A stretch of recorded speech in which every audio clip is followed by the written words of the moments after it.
বেনি মাধব তোমার বাড়ি যাব। বেনি মাধব তুমি কি আর আমার কথা ভাবো। বেনি মাধব মোহন মাসি তমাল তরুমূলে বাজিয়েছিল আমি তখন মালতী স্কুলে। ডেস্কে বসে অঙ্ক করি, ছোট্ট ক্লাস ঘর, বাইরে দিদিমণির পাশে দিদিমণির বর। আমি তখন নবম শ্রেণী, আমি তখন শাড়ি। আলাপ হলো বেনি মাধব সুলেখাদের বাড়ি।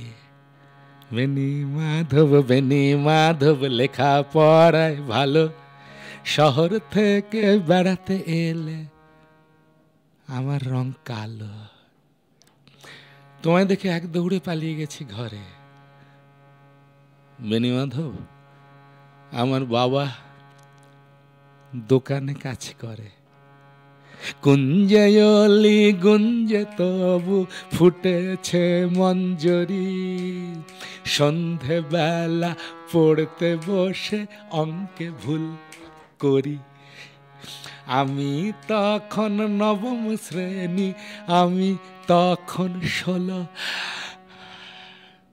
ব্রিজের ধারে বেনি মাধব লুকিয়ে দেখা হলো। বেনি মাধব এত দিনের পরে সত্যি বলো, সেসব কথা এখনো মনে পড়ে? সেসব কথা বলেছ তুমি তোমার প্রেমিকাকে? আমি কেবল একটি দিন তোমার পাশে তাকে দেখেছিলাম আলোর নিচে,